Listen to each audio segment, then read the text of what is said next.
The bulldozer's engine thundered as it tore through the last section of my rain garden. Neighbors applauded. HOA board members beamed. Meanwhile, far beneath the surface, the hill began to shift. Yes, that's my story. You're likely curious about how things reached this point. When I initially purchased the house on Silverwood Lane, I sought tranquility and calm, maybe even a small piece of nature to call my own. Situated on the edge of a steep hillside overlooking the valley, the property was everything I had envisioned.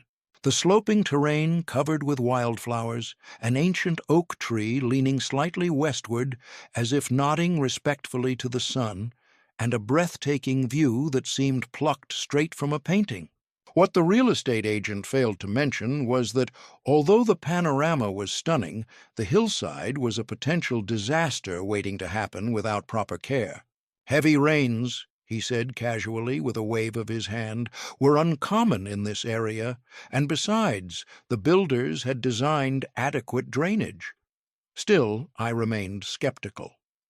Years of hiking and tending gardens had taught me otherwise. Within the first month after moving in, I began planning. Not a cold concrete retaining wall like some neighbors had erected.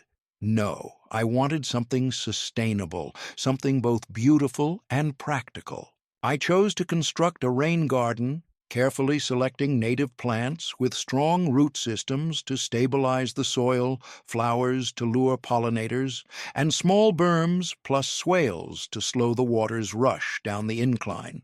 It took me months of hard work, digging and shaping, and soil beneath my fingernails. Yet, by late spring, the rain garden was flourishing. Monarch butterflies danced among the milkweed. Bees hummed around the wild bergamot. After the initial major summer storm, I observed from my porch as the water that once carved deep channels in the hillside now flowed gently through the rain garden, nourishing the parched soil. It was functioning far better than I ever expected. During the first several months, the HOA seemed hardly aware. Silverwood Estates took great pride in its uniform appearance, a phrase encompassing everything from paint shades to mailbox designs. I assumed that as long as I maintained neat borders and kept the front lawn trimmed, no one would object to the organized disorder of the rain garden positioned at the side of my home. I was mistaken. It began with tiny details barely noticeable. A neighbor, Mrs. Thompson, would voice loud complaints near the mailbox about how some yards looked increasingly untidy. The Silverwood HOA newsletter published a glowing article emphasizing the importance of uniformity to preserve property values, complete with images of vivid green, chemically maintained lawns, and perfectly arranged flower beds. Then one day, I received the first letter. It was carefully folded inside an envelope taped to my front door. Dear resident, it opened. We have received concerns regarding landscaping inconsistencies on your property. The word inconsistencies carried significant weight considering the brevity of the note. They intended to politely remind me about the community guidelines concerning appearance, harmony, and neighborhood beautification. There were no explicit commands, just gentle reminders. I assumed perhaps they did not fully grasp the situation. Maybe if I clarified that this was not an abandoned patch of weeds, but a carefully planned, eco-friendly project, they would leave me alone. I dedicated a Saturday to placing tasteful small wooden signs throughout the flowers, pollinator habitats, native plant areas, and a rain garden designed for erosion control. I even attached a laminated sheet to the mailbox featuring a QR code linking to an upbeat website explaining the purpose and advantages of rain gardens. I was confident that this would put an end to the issue. It did not. 2 weeks later, a second letter arrived, less courteous this time. It mentioned landscaping violations, now quoting specific code sections that required consistent grass coverage and approved plants. I reviewed the HOA manual thoroughly 3 separate times that weekend. It never explicitly forbade rain gardens. It merely assumed everyone would grow grass, trim bushes into spheres, and scatter some marigolds by the mailbox like compliant suburbanites. Karen Wilson, the HOA president, paid her first personal visit about a week after receiving that second letter. I was kneeling in the garden, replanting a patch where a deer had disturbed the echgonatia, when I heard the sharp clicking of heels on the pavement. Karen. She stood at the garden's edge, hands folded behind her back like a stern school principal. In her mid-50s, her platinum blonde hair was meticulously styled with hairspray, and her pastel blouse was pressed with exacting care. She gave a tight smile without showing her teeth and remarked, "Lovely weather, isn't it?" I brushed the soil off my hands and returned a cautious smile. Without hesitation, she began a lecture on the necessity of visual uniformity, warning that untamed landscaping could reduce property values, scare children, and attract unwanted wildlife. I calmly tried to clarify that the rain garden was intentionally designed, beneficial to the land by minimizing erosion and preventing flooding on neighboring properties. Her face remained unmoved. "Rules are rules," she declared decisively, as if delivering a verdict.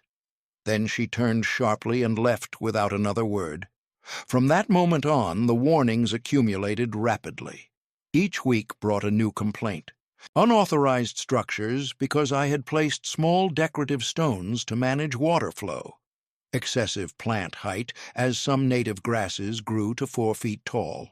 Invasive species violations were claimed, though I only planted flora native to the state. Karen Wilson began citing rules that were not even in the official guidelines, seemingly creating standards out of nowhere. I attempted to reason with the board, sending courteous letters and filing a formal appeal, yet every attempt was either ignored or dismissed with a curt denial. I began to overhear murmurs from other residents suggesting that Karen Wilson had a personal grudge against me. She apparently believed that my rain garden diminished the appeal of her $1 million home to prospective buyers. Then the real shock came. At the end of September, as I was tied up at work facing a critical project deadline, the HOA convened an unannounced emergency meeting. There was no notification through the usual newsletters or emails. The agenda was nowhere to be found on the community website. The bylaws clearly stated that at least 72 hours' notice was mandatory for meetings concerning landscaping regulations, yet that was ignored. Only Karen Wilson's close associates were present. They unanimously voted, as a letter from the TUR later revealed in my mailbox, to correct the unauthorized landscaping changes on my property. I was given no opportunity to contest, no hearing, and no prior warning, just a courteous note informing me that landscaping crews would come to return my yard to community standards. Completely unaware of all this, I left for work the following Monday, coffee in hand, my mind fixed only on spreadsheets and deadlines. 8 hours later, as I turned onto Silverwood Lane, I slammed on the brakes. My front yard looked as if it had been ravaged. Muddy tire tracks scarred what was once a thriving garden. The oak tree appeared abandoned, its lower roots exposed and gouged by bulldozer blades, where once my deliberate berms and swales had slowed and softened the flow of rainwater. Now there was only a raw, gouged trench of bare soil. The wildflowers had vanished, uprooted and thrown like garbage onto the sidewalk. Even the small wooden signs were crushed beneath the heavy tracks of the machinery. A man wearing a neon vest was sweeping debris into a wheelbarrow. When I stepped out of the car and demanded an explanation, he simply shrugged and pointed to a paper taped to my front door. It was an invoice, stapled to an official notice of violation resolution. The invoice charged me personally $5,000 for landscaping restoration services carried out to meet HOA standards. Standing there in the twilight, surrounded by the heavy scent of diesel and disturbed earth, clutching the invoice, a deep anger settled within me. This was no accident, nor a misunderstanding. It was a deliberate attack. My rain garden, my effort to protect not only my house but the entire hillside, had been bulldozed away by people who valued appearances over stability, manicured lawns over the land beneath their feet. They were about to discover the full extent of their mistake. It began without warning, as disasters often do. A thick mist descended on the first Friday of October, wrapping itself around the trees and the barren patch where my rain garden had once flourished. By Saturday afternoon, the fog had transformed into a steady drizzle. Later that evening, the drizzle intensified into rain. By Sunday morning, the rain poured down in sheets so thick that it was almost impossible to see across the street. It was the kind of rain that made a sound, a deep and constant rumble, like a freight train moving slowly and deliberately. I sat on my porch, holding a mug of coffee that was cooling in my hands, watching the water carve out small rivers across my ruined front yard. The ground no longer absorbed the water. There was nothing left to catch it, no roots to soak it up, no ditches to slow its rush. Instead, it flowed freely downhill, gathering speed and strength. The first thing that caught my attention was the sidewalk in front of the Andersons' house. Just 2 doors down, a very thin crack stretched along its length. So subtle, you might have overlooked it unless you were searching for problems. By Monday, that crack had grown into a jagged split wide enough to fit a pencil. I tried to convince myself it was nothing serious. Old concrete, some slight movement was normal. But as the rain continued day after day, the neighborhood began to shift in small, disturbing ways. The lawns on the slope started to sag at strange angles, like soft cakes collapsing under their own weight. Fences that had stood tall for years began to tilt, their posts no longer securely anchored in the moving soil. In one particularly low spot near the cul-de-sac, a patch of mud emerged where there had been none before, thick and sticky, ready to swallow anything careless enough to step into it. I wandered through the neighborhood with my camera, capturing images of everything I saw. The cracked sidewalks, the leaning fences, the drooping lawns. I recorded the slow, creeping destruction like a war reporter because deep inside I sensed what was coming, and I understood that the HOA would fight to deny it at every turn. Sure enough, the first HOA notice after the rains started was a perfect example of manipulation. It flashed in bright blue letters. Homeowners are responsible for proper gutter upkeep and drainage on their properties. Failure to fix drainage problems may result in fines or penalties to maintain community standards. Beneath the warning was a photo of a downspout pouring water straight onto a flower bed with the caption, "Prevent flooding. Check your gutters today."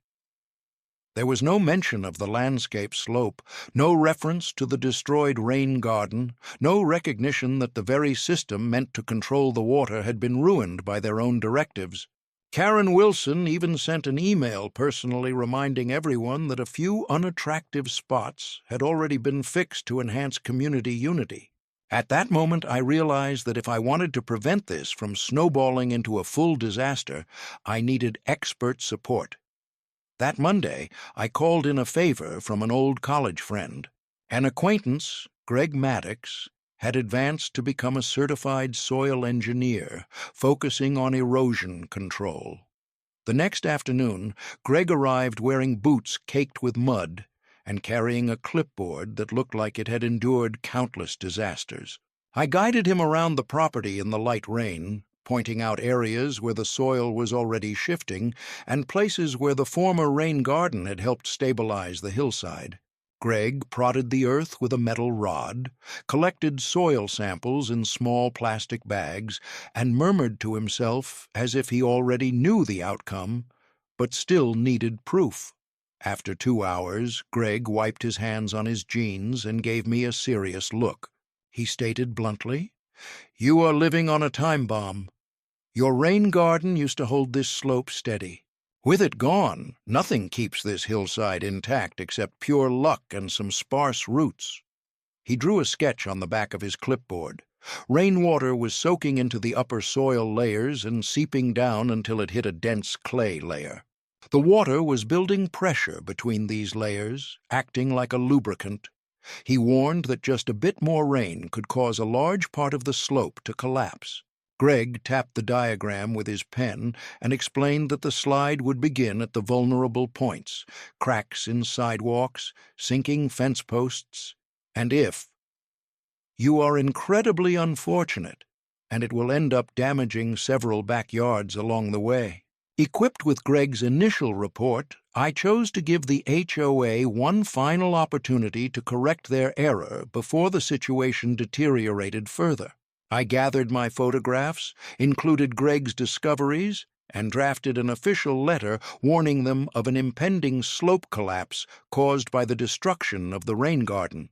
I personally delivered copies to the HOA's mailbox and sent certified versions to Karen Wilson and every board member. To be thorough, I also posted the warning on the community's online forum, where the HOA typically shared updates about pool hours and trash collection schedules. I hoped that perhaps the threat of legal action and insurance issues would make them reconsider their stubborn attitude. Unfortunately, I should have realized otherwise. At the following HOA meeting, held in the overly bright and cheerfully decorated community center, Karen wasted no time turning my concerns into a joke. Speaking sweetly into the microphone, she said some residents had voiced worries about minor drainage problems. She assured everyone that Silverwood Estates has always handled its landscaping responsibilities responsibly. She dismissed claims of devastating landslides as alarmist and baseless. Laughter echoed through the room, mainly from board members and their loyal supporters. I rose to speak during the residents' comment period, holding Greg's report tightly, but Karen interrupted me before I could reach the microphone. The moment for dialogue was already over. The public comment session had ended, Mrs. Thompson announced, disregarding the actual agenda printed before her. She said, "We value your enthusiasm, but let us concentrate on constructive solutions, shall we?" I left the meeting feeling as if I were trapped in some bizarre farce, like the last moments before an orchestra was plunged into silence on a sinking ship. The ground kept shifting beneath our feet, regardless of whether Karen recognized it or not. The rain fell relentlessly and steadily. Small fractures expanded into wide gaps. Mud seeped where once immaculate green lawns stood proudly. The breaking point came 3 nights later during another relentless downpour.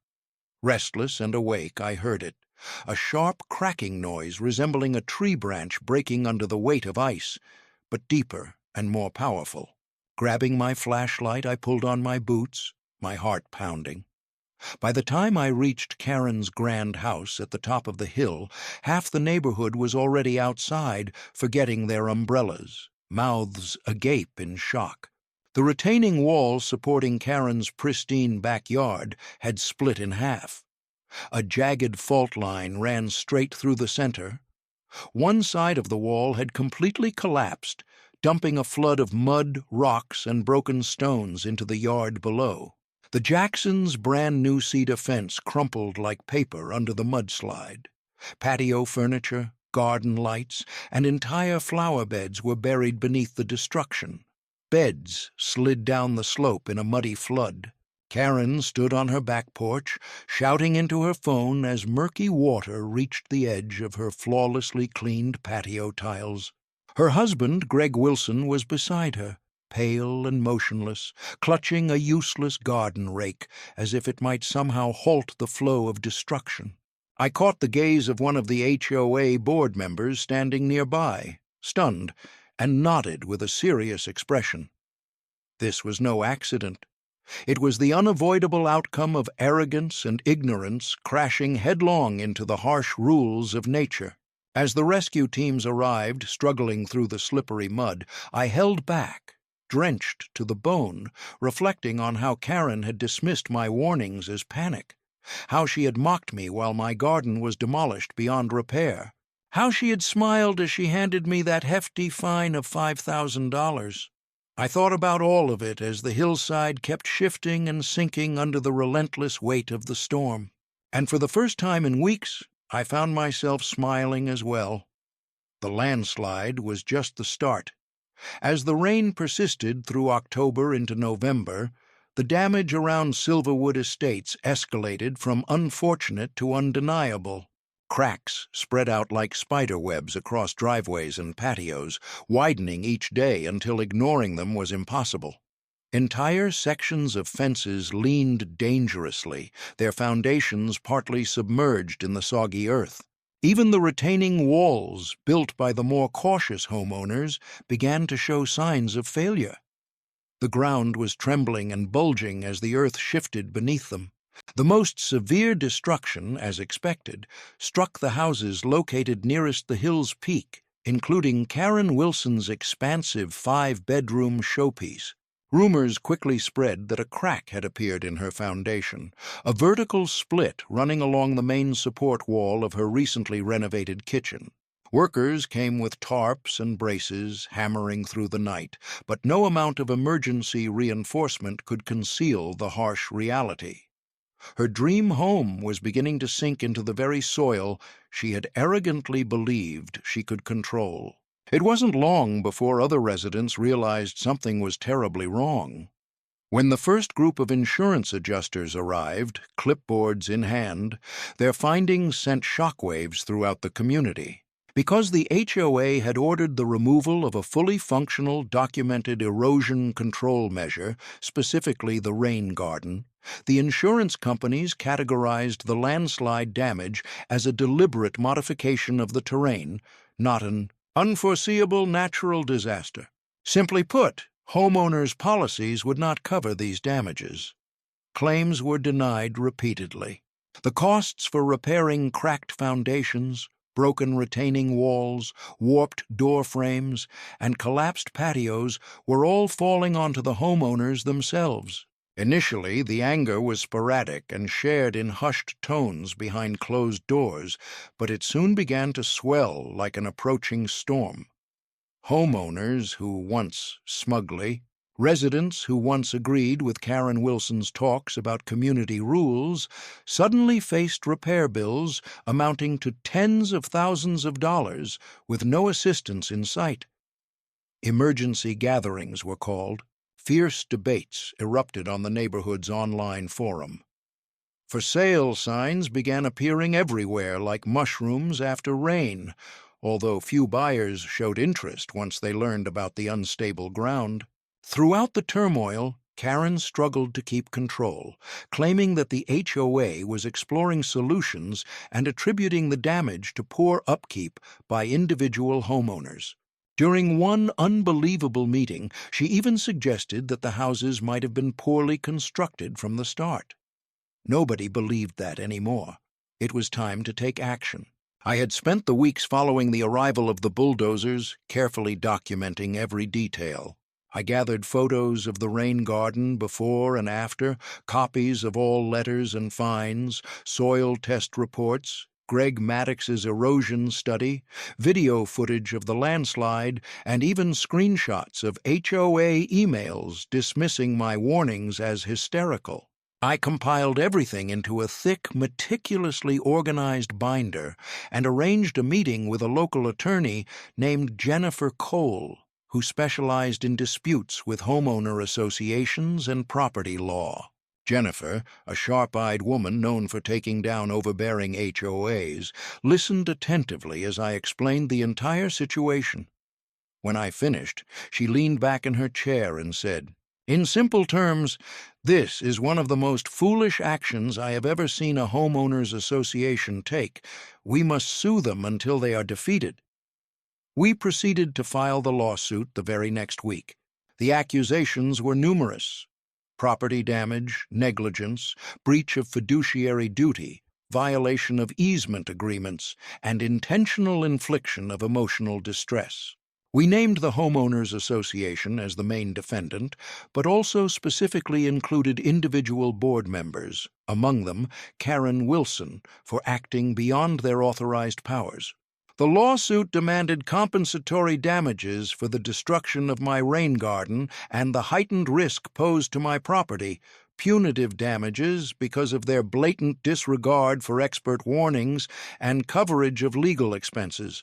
Jennifer explained that since the Homeowners Association's actions had caused clear harm not only to me but also to the wider community, the court was likely to view their conduct very negatively. The Homeowners Association's response was swift and panic-stricken. They held an emergency meeting, this time properly announced, and voted to hire a costly law firm from the city center to manage the case. I later discovered that the retainer fee for the firm alone was set at $60,000 to be paid from the community's already shrinking reserve fund. When homeowners learned this, they were outraged. However, by that moment, the board was functioning in complete crisis mode, desperately trying to place blame on anyone except themselves. Their main defensive approach, as detailed in their initial filing, was astonishing in its boldness was on full display. They claimed that my rain garden failed to meet community safety regulations and insisted its removal was essential for the neighborhood's well-being. Astonishingly, they even suggested that the increased erosion was somehow my fault, accusing me of neglecting drainage maintenance after the garden was taken out. Jennifer was prepared to fight back. During the discovery phase, we successfully subpoenaed internal HOA emails, uncovering shocking evidence. Several months prior to the bulldozer's arrival, multiple board members, not just Karen Wilson, had been warned by two separate landscape architects that removing the rain garden without installing a suitable erosion control system could cause slope instability. These warnings were included in professional reports funded by the HOA, which Karen conveniently hid, never informing the wider community.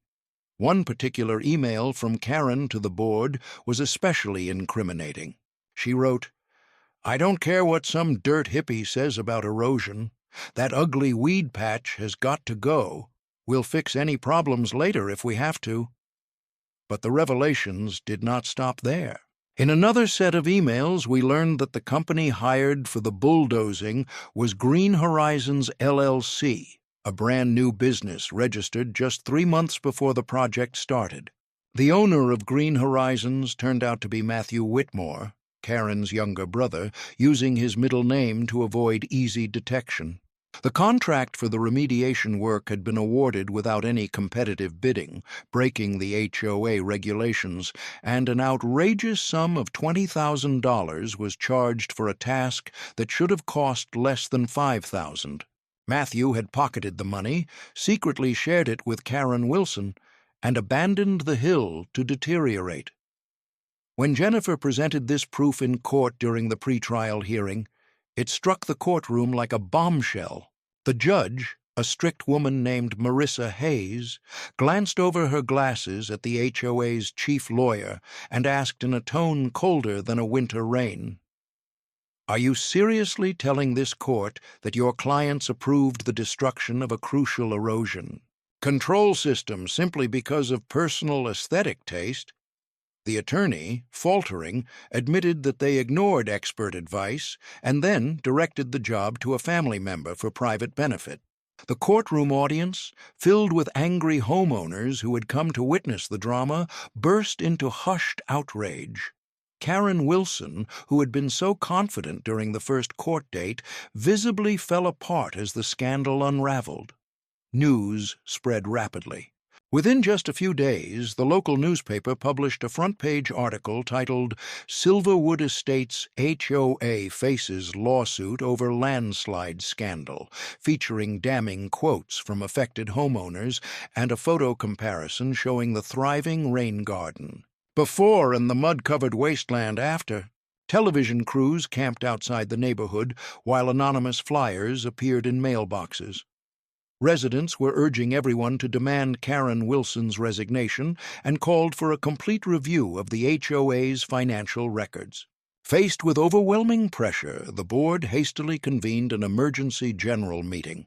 Karen attempted to appear composed, but her trembling hands betrayed her as she delivered a rehearsed statement, claiming the issues stemmed from miscommunication and misunderstood protocols. Still, it did not satisfy the crowd. One after another, furious homeowners rose to demand her resignation. When the shouting reached a boiling point, Karen finally lost her composure, slammed her papers down, and stormed out of the room. She handed in her resignation the following morning through a terse email sent to the HOA's management company. Alongside her, 3 other board members stepped down as well.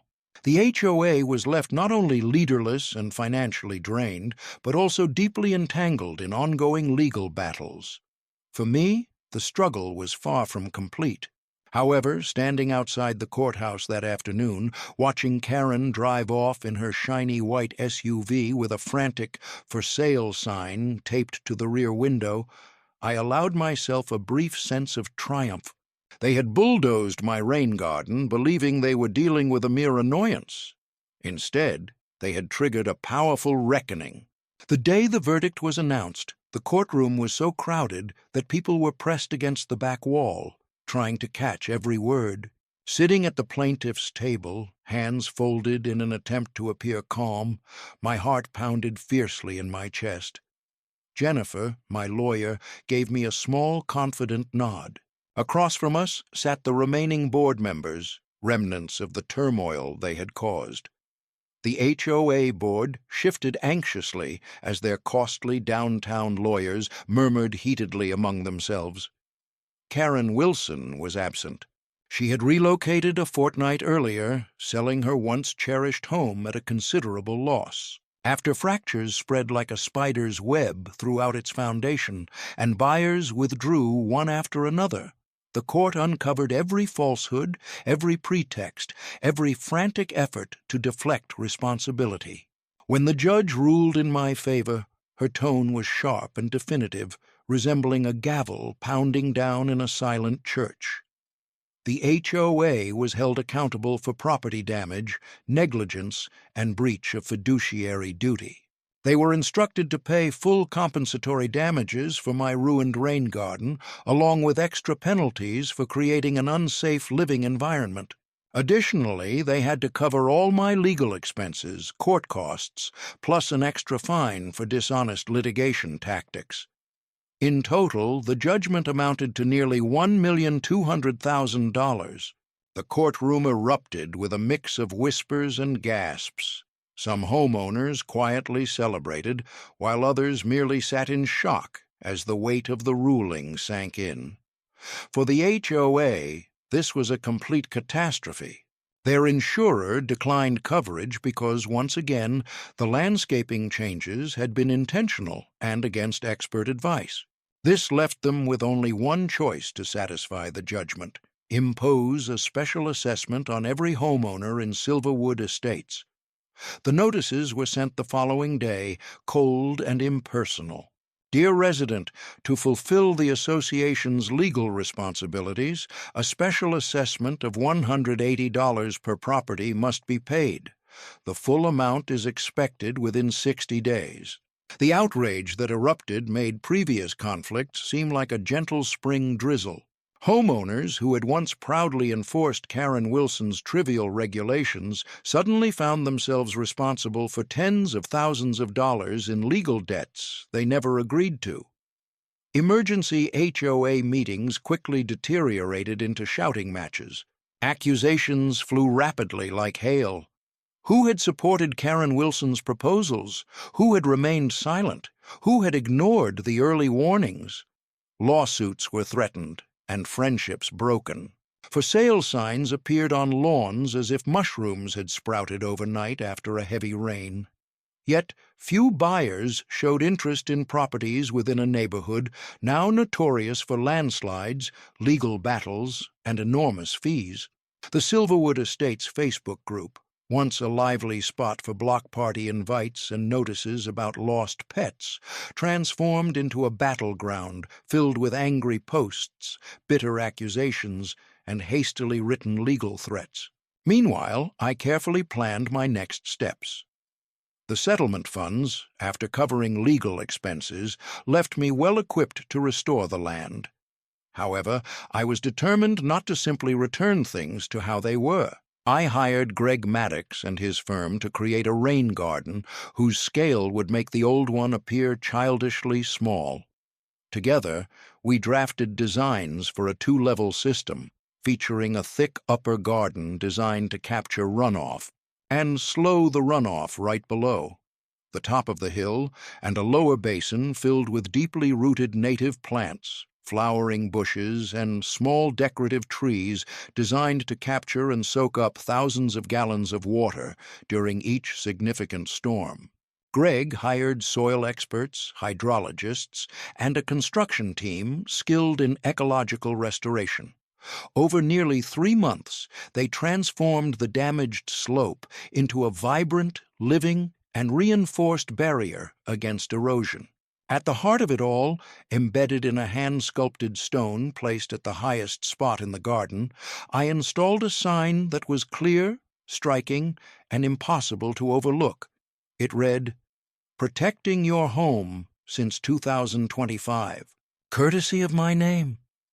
Every letter was carved deeply enough to endure for 100 years. I made sure the sign faced the road, so every passing car, every visiting neighbor, and every newcomer would notice it and remember exactly who had saved this hillside from dragging their homes down with it. During the unveiling ceremony, I even invited some of the new HOA board members who had replaced Karen Wilson's failing administration with a slightly less oppressive council. They stood uneasily at the edge of the crowd, pretending not to notice the sign, but I caught them stealing looks. In the following weeks, something unexpected began to unfold. Slowly and uncertainly, Silverwood Estates began to recover. The anger lingered like a faint glowing ember, but the worst of the resentment faded as people understood there was no... Reversing the past was no easy task. Several homeowners joined forces to organize erosion workshops, inviting specialists to share knowledge on proper slope management and eco-friendly gardening techniques.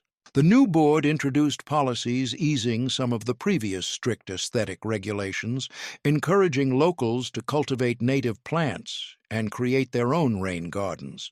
The community that once valued uniformity above all began to welcome a new, untamed beauty shaped by necessity and lived experience. Naturally, not everything could be restored. The scars on the hillside remained evident in the bare, patched sections where landslides had stripped the soil and grass away. Some houses never fully recovered from the foundation damages. Numerous families heavily affected by the mudslides opted to relocate instead of rebuilding. Friendships fractured during the turmoil stayed broken, with cold nods replacing the once warm greetings shared during morning runs and evening walks. Silverwood Estates would never return to its former self, and perhaps that was for the best. Maybe change was necessary. As for Karen Wilson, she vanished from the community completely. Rumors suggested she had moved to Florida to start anew, though no one knew for certain. Her former house stood empty for months, the for sale sign leaning crookedly on its post, and the once carefully maintained lawn overtaken by dandelions and creeping vines.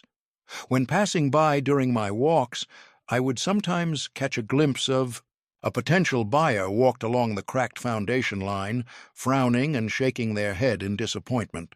Eventually, the price lowered enough for an eager flipper to take a risk.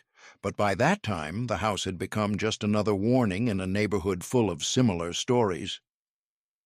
My days settled back into a peaceful routine. I spent the mornings caring for the rain garden, pruning, planting, and watching it grow stronger with every storm. The hill, once damaged and broken, slowly became green again thanks to the patient work of nature and thoughtful care. As time passed, the birds came back. Bees buzzed among the wildflowers, and when heavy rains arrived, they safely flowed through the maze of swales and basins, absorbed and controlled before causing any further damage. One afternoon, several months after the lawsuit was finally resolved and the chaos had settled, I sat on my porch with a fresh mug of coffee, observing the world I had fought so hard to save. Across the street, a small team was working along the slope below the Jacksons' house, planting young trees in carefully arranged terraces. The new HOA president, a gentle-spoken woman named Rachel Bennett, led the crew with a blend of passion and humility that was a complete contrast to Karen Wilson's strict leadership.